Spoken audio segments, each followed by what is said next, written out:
প্রিয় ভাইয়েরা এবং বোনেরা, নারীদেরকে তিনি কিভাবে সম্মান করতেন বা মর্যাদা দিতেন, নারীদের কথা একবার চিন্তা করে দেখুন তো, আমাদের নারীদেরকে আমরা কতটুকু সম্মান দিই বা কতটুকু মর্যাদা দিই। যারা বিবাহ করেছি তাদের তো আছেই, আর অন্যান্যদের কথা আমরা একটা টম অ্যান্ড জেরি টাইপের, বুঝেন নাই, মানে একটা মহিলা যাচ্ছে তখন মনে করি যে এটা একটা জেরি যাচ্ছে, জেরি এরকম একটা ভাব, আর আমরা হলাম টম টাইপের। আল্লাহ রাসূল সাল্লাল্লাহু আলাইহি ওয়াসাল্লামের অবস্থা কি ছিল? আল্লাহ রাসূল সাল্লাল্লাহু আলাইহি ওয়াসাল্লাম তিনি নারীদেরকে কি সম্মান করতেন? তার স্ত্রীরা তার ব্যাপারে বলতেন যে তোমরা কি কোরআন পড়ো না? হ্যাঁ পড়ি তো। তাইলে কোরআনই তো তার চরিত্র, তার চরিত্রই কোরআন, কোরআনই তার চরিত্র।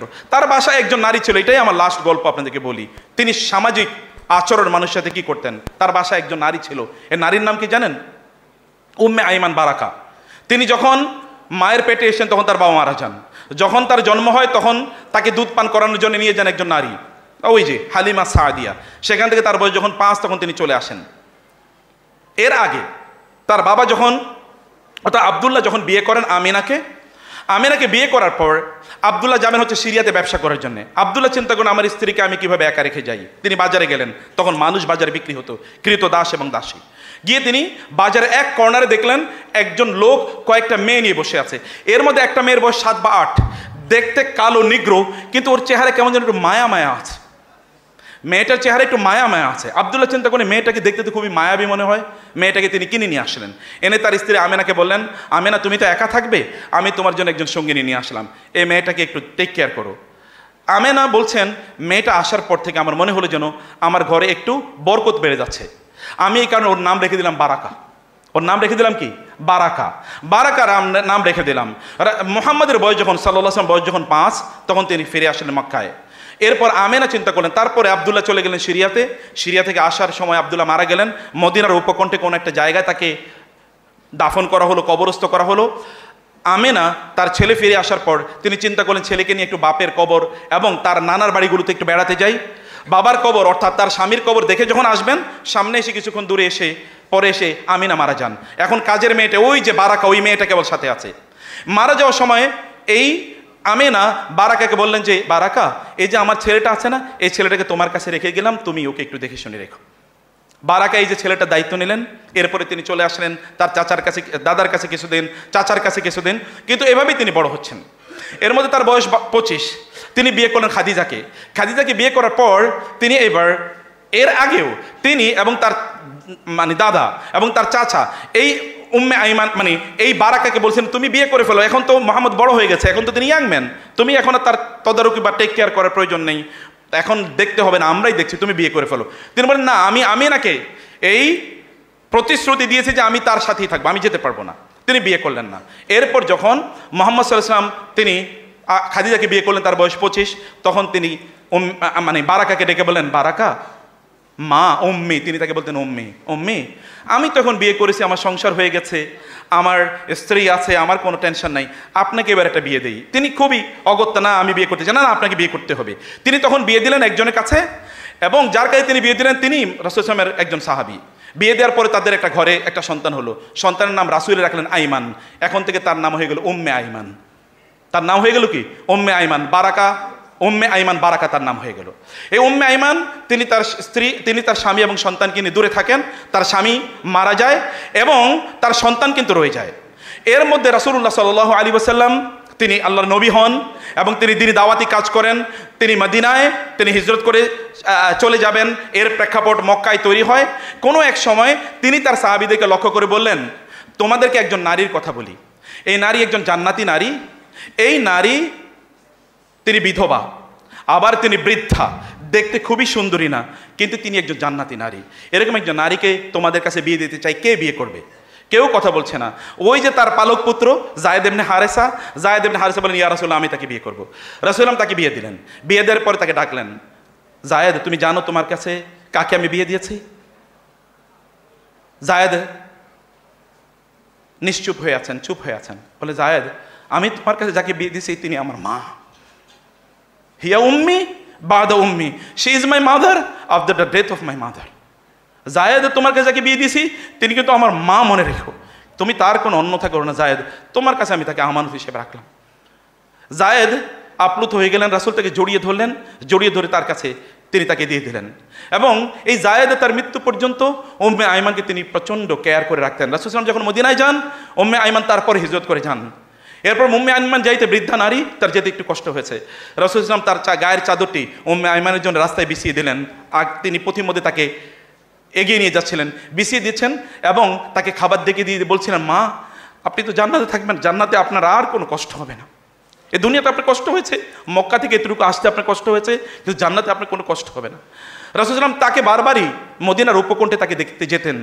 উম্মে আইমান এমন একজন নারী, রাসূল সাল্লাল্লাহু আলাইহি ওয়াসাল্লাম সাধারণত তিনি খাবার এর ব্যাপারে জোরাজোরি কেউ তাকে করবে এটা তিনি পছন্দ করতেন না।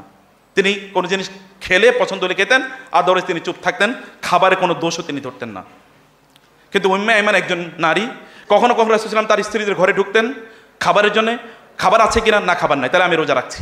এর মধ্যে উম্মে আইমানের সাথে দেখা, কি খাবেন না, না রোজা রেখেছি, আজকে রোজা রাখা চলবে না, আজকে কি ফরজ রোজা নাকি, আমার বাসায় খাবার আছে আপনাকে খেতে হবে। রাসূল সাল্লাল্লাহু আলাইহি ওয়াসাল্লাম একবারও বলতে পারতেন না যে না আমি আজকে রোজা রেখেছি, মা যেহেতু বলেছে অতএব আমি রোজা আজকে ভাঙলামই। এবং তিনি উম্মে আইমানের খাবারটা তিনি খেতেন। কখনো কখনো তিনি খাবার নিতে, না আমি আর খাবার, আমার বেশি আর খাওয়া হবে না, না আমি আপনাকে আরেকটু দেবো, আপনাকে আরেকটু খেতে হবে। এই একজন নারী কেবলমাত্র, যেই নারী তাকে এতটুকু বাধ্য করতে পারতেন, অথবা ওই নারীর কথা তিনি কোনোদিন অন্যথা করতেন না। অন্য জায়গায় হয়তো বলতেন না আমি আর খাবার নেওয়ার অবস্থা নাই, কিন্তু এই নারীর কথা তিনি কোনোদিনই অবাধ্য হতেন না। অথচ সেই নারী কিন্তু তার তো দাসী, তার বাবা বাজার থেকে তাকে কিনে নিয়ে এসেছিলেন। আপনি যদি সত্যিকার অর্থে একটা সমাজ বিনির্মাণ করতে চান, যদি মানুষের পাশে দাঁড়াতে চান, যদি কল্যাণ করতে চান, তাহলে আপনাকে তারই আদর্শ আপনাকে লালন করতে হবে। তিনি যখন হেরা গুহা থেকে যখন তিনি বের হয়ে আসছিলেন, তখন তিনি তার স্ত্রীকে এসে বললেন, জাম্মিলুনি জাম্মিলুনি, আমাকে কম্বল দিয়ে আবৃত করুন, কারণ আমি মনে করছি যে আমি কোনো ভয়ঙ্কর কোনো কিছু একটা দেখেছি। তিনি তাকে বলেন কি হয়েছে, বলে এরকম এরকম এক্সপিরিয়েন্স আমি করেছি। তিনি বলেন না, কখনো হতে পারে না, কাল্লাহ লা ইউকজিক আল্লাহু আবাদা, কখনো হতে পারে না, আল্লাহ আপনাকে কখনোই লাঞ্ছিত করবেন না। কারণ হচ্ছে কি, 5টি কারণ, সোশ্যাল অ্যাক্টিভিটিস, ইন্নাকা লা তাসিলুর রাহিমা ওয়া তাহমিলুল কাল্লা ওয়া তাকসিবুল মাদুমা এবং ওয়া তাকরিউদ দাইফা ওয়া তুঈনু আলা নাওয়াইবিল হাক্কি। না, আপনি কখনো লাঞ্ছিত হবেন না, কারণ আপনি প্রচুর পরিমাণ সামাজিক কাজ করেন। যে সকল লোকের অসহায় দরিদ্র, এই সকল লোকদের জন্য আপনি ইনকাম করেন। মানুষ বিপদে পড়লে আপনি সেখানে এগিয়ে যান মানুষকে সাহায্য করার জন্যে। আপনি আত্মীয়তার সম্পর্ক রক্ষা করেন, আপনি প্রতিবেশীদের সাথে ভালো আচরণ করেন এবং আপনি মেহমানদারি করেন, আপনি সুন্দর করে কথা বলেন, আপনি মানুষকে কখনো কষ্ট দেন না। এইরকম কখনোই হতে পারে না।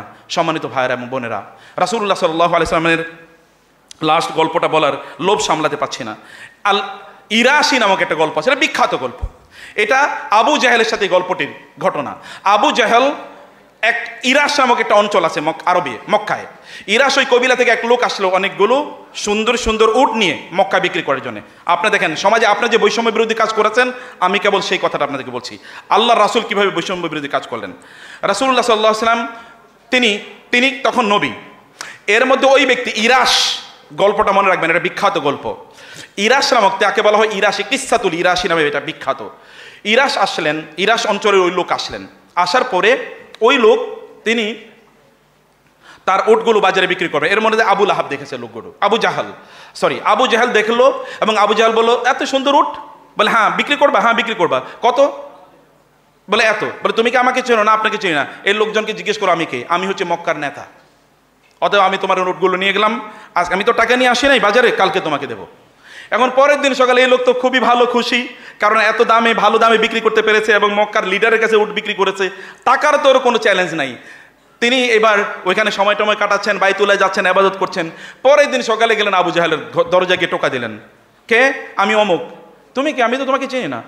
আরে মনে নাই, গতকাল না আমার কাছ থেকে আপনি উটগুলো নিয়ে আসলেন। তুমি কি পাগল হয়ে গেছো, গতকাল মানে কি, আমি তোমাকে কোনোদিন দেখি না, চিনি না। এই লোক তো পাগল, বলে কি, আমার উট উনি নিয়ে এসে উনি আমাকে চেনে না। তিনি এবার চলে গেলেন বাইতুল্লাহতে। ওইখানে আরো মক্কার নেতা যেটা আছে তাদেরকে বললেন, ভাই আমি গতকাল এই উটগুলো বেয়েছি ওনার কাছে, এই আবু জাহেল নামে আপনাদের একজন নেতা, কিন্তু উনি তো আমার টাকা দিচ্ছেন না। বলে আমাদের পক্ষে আবু জাহেলের বিরুদ্ধে কোনো কথা বলা সম্ভব না, উনি আমাদের নেতা, কিচ্ছু বলা সম্ভব না। তাহলে করণীয় কি ভাই, আমি তো টাকা পাচ্ছি, আমি গরিব মানুষ, টাকা পাচ্ছি না। এর মধ্যে রাসূল সাল্লাল্লাহু আলাইহি ওয়াসাল্লাম আসতেছিলেন, দেখে বলেন ওই যে আসতেছেন মোহাম্মদ, ওনার কাছে যাব। এবং উনি গিয়ে আবু জাহেলের বলুক।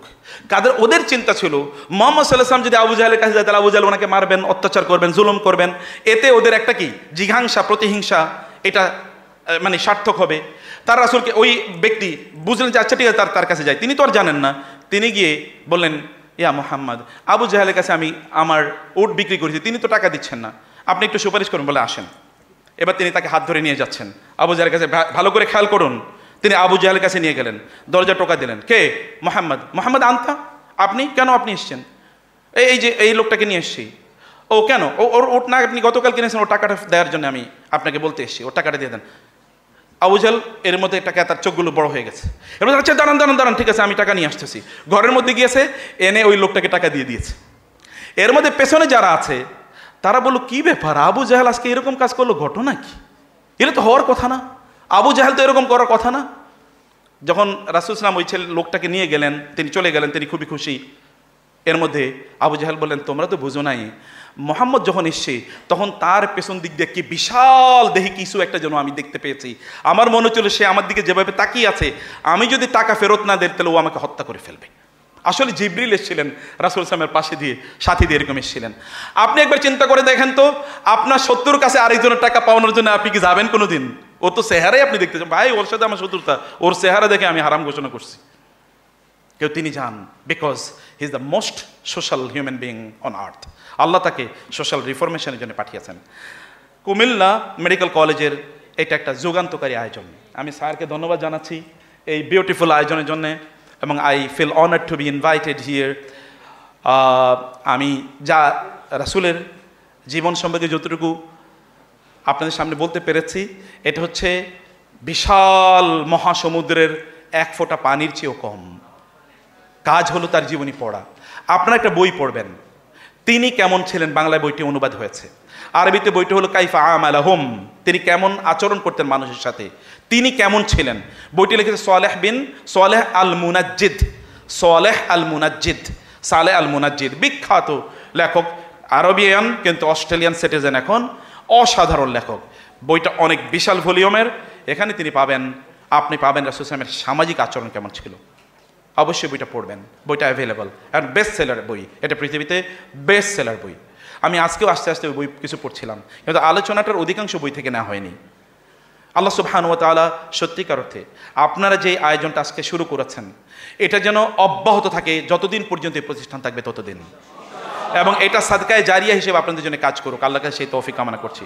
এবং যারা এখানে পাইওনিয়ারিং, আমাদের সম্মানিত প্রিন্সিপাল স্যার সহ যারা পাইওনিয়ারিং রোল প্লে করেছেন এবং স্টুডেন্ট উইং যারা কাজ করেছেন, আল্লাহ সুবহানাহু ওয়া তাআলা এর কারণে এ রাসূলের সিরা, এর সুবাস আপনাদের গোটা জীবনে ভরে দেন, এবং আপনার জন্য তার এই ঝান্ডাকে, তার মানবতার ঝান্ডাকে সমগ্র পৃথিবীতে উত্তীর্ণ করে দিতে পারেন, উড্ডীন করে দিতে পারেন, সেই তৌফিক আল্লাহ তাআলা দান করুন। আল্লাহুম্মা আমিন।